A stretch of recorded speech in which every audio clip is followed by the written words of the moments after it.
Welcome to Start Lines and Swag Bags.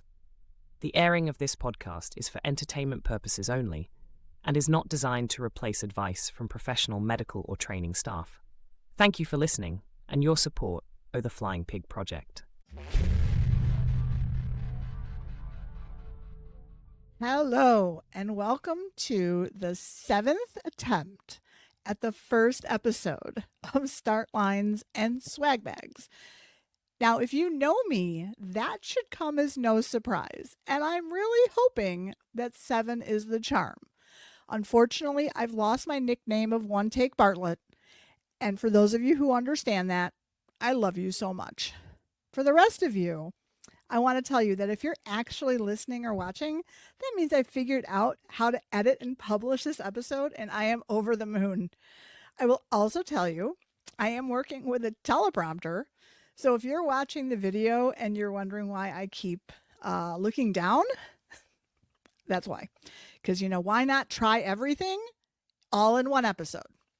All right, but before I tell you about this podcast, there's some people I would like to acknowledge and thank right off the bat. The first one is the cheerbrarian herself, Ashley Daigle. She came out with her own podcast, and I was so inspired by that I said, hey, let me take you to breakfast. Let me pick your brain. And the rest is like podcast history, from program recommendations, equipment recommendations. She'll send me a text or an email of something she found that helped her out a lot. And she's just unwavering support. I could not be doing this right now without you, Ashley, and I appreciate you for it. The second person I'm going to thank is Marty Colts. He is actually the editor of the guest episodes that are going to be starting this week. When I say that he's a willing participant in this trial and error process is an understatement. I mean, really, he has really done some great work helping me get this started. But when I say he's a willing participant, I really need you to know what that means. So I sent the original email out to like 7 people. So still again, the magic number 7. Hey, do you want to be on a podcast? I'm not really going to tell you much about it. What do you think? And so everybody said yes. But Marty took it a step further and was like Horshack from Welcome Back Kotter. He heard the word podcast and he was like, oh, can I be the editor? Okay. Maybe that's not exactly what happened, but it is close. And thank you to the 5 of you who know the reference and the rest of you for looking it up.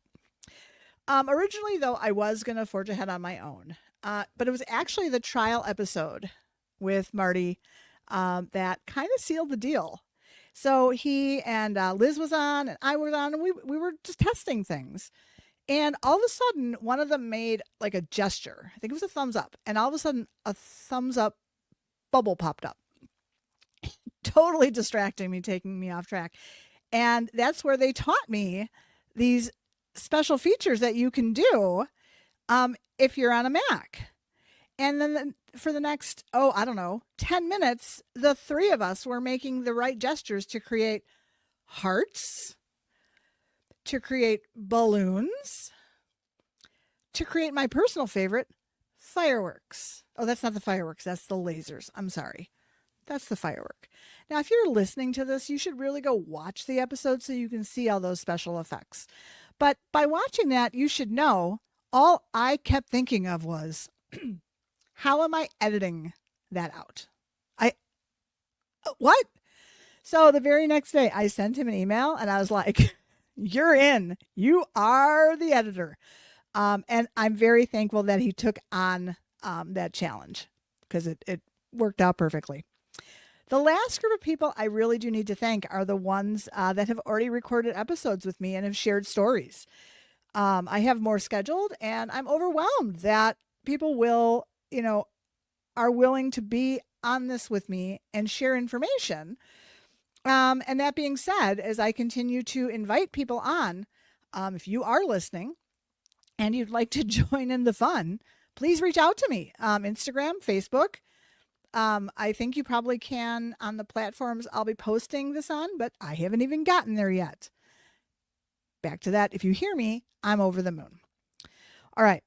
So this podcast arose out of a situation I found myself in.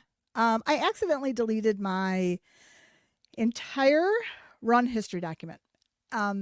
It's funny because I'm a really kind of pencil paper person, but for some reason my race list was digital and it got deleted. So during the 2 weeks between summer school and the school year, I decided to rebuild it. I used my Athlinks account, all the bibs I have, the medals I have, and all the swag that I still have from like 12, 14 years of racing. And I was able to put it back together. But, part of it is like the swag, because some of it was just so bad. So that's where the swag bags come in for the title. But now the start line, I understand where people can think that that's directly correlated to running. But it's not. I have always stated that I believe start lines really are magical places, but there's so much work to show up to one. A start line could be a race. It could be a new job. It could be a life change. They're all fresh starts, just like the sunrise of a new day. I know. Coming from me. Can you believe that? Anyway, so that's why we have start lines and swag bags. But then came the bigger question, what was the show actually going to be about? And I have to admit, I've changed the model many times. So for the next few weeks at least, we're going to be dropping one new guest episode each week. But I had another idea also. The idea that I was originally going to do. And so I've broken that into their own separate episodes. When I was going through all that stuff and going back and looking at all the races I've done, I thought of so many race experiences that I want to be able to share. So I thought the fun thing to do would be to create a bracket to determine my absolute favorite race. Now, over the past 12 years, I discovered I did a little over 100 races. I will say that does average out to like 10, 12 a year. I don't know. But in 2021, I actually did 24 races. So it's not that impressive. But I was like, how do I pick one? So the very first thing I did was I eliminated some because I didn't think they belonged in the bracket. Like I had done it 5 times. A run to read I did 5 times. I'm like, okay, I'm not knocking that out. Some weren't really all that great. I'm not going to name those because that's not what my show's about. And I got to 36 and I went online and I found a bracket page that you can create your own bracket. And I threw all 36 in there. And I was like, I want to make a poster. I want it to be huge. So I'm like, okay, I'm totally going to do this on, big poster board. Okay. You can't do 36 on a big poster board. It's not possible. So then I kept changing the number. I went to 24, but 24 doesn't create the perfect bracket. It doesn't line up right. So I actually had to go down to 16. I had to go from 36 to 16. This is what that looks like. This is the bracket. For those of you listening, you can either watch the video or I will drop a picture of this in the show notes. I will also figure out between now and then what a show note actually is. But okay, so I had to go from 36 to 16, and that was incredibly tough. Things that got knocked out were like Ragnar's. Some of my half marathons got knocked out.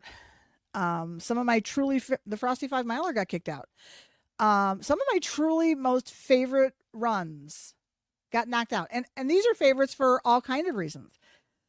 But the 16 that are on that bracket in no particular order are Fort to Base, the Pettit Indoor Marathon Relay, the Cellcom Green Bay Half Marathon, 4 on the 4th, the USOL 4-mile challenge, the Garmin Half Marathon in Olathe, Kansas, the Shamrock Shuffle, the F3 Half Marathon and 5K, the Beat Yesterday 5K, the Lincolnwood Turkey Trot, the Viking Dash, the Headbanger 5K, Snow Fun Run, the Des Plaines Dash, Wicked Half Marathon in Salem, Massachusetts, and the Run for the Roses.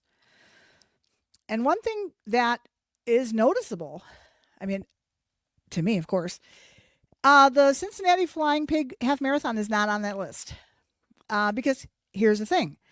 I'm trying to pick the one that I think overall, for so many reasons, was the top race I ever did.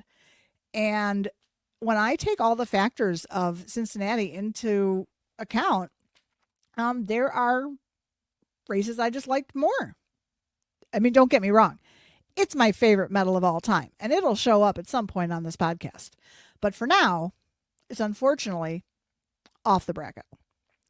All right. What I'm going to do is be posting episodes where I am discussing the two races going up against each other, to discuss the experience, show you the swag, why they're actually on the board.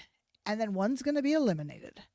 And in pretty short time, we'll have my favorite race. I have to tell you, I'm really curious as to which one's going to come out on top. I'm still creating like the rating scale I'm going to use. And I have no idea what's going to come out on top. No clue. So that's it for now. Thank you for listening. Thank you for being part of the test. I can't wait for the guest episodes to go live next week. To anyone and everyone who listened, I appreciate you. Any feedback you have for me, please be sure to reach out. And you'll see or hear me online again soon. Peace out. Have a good day.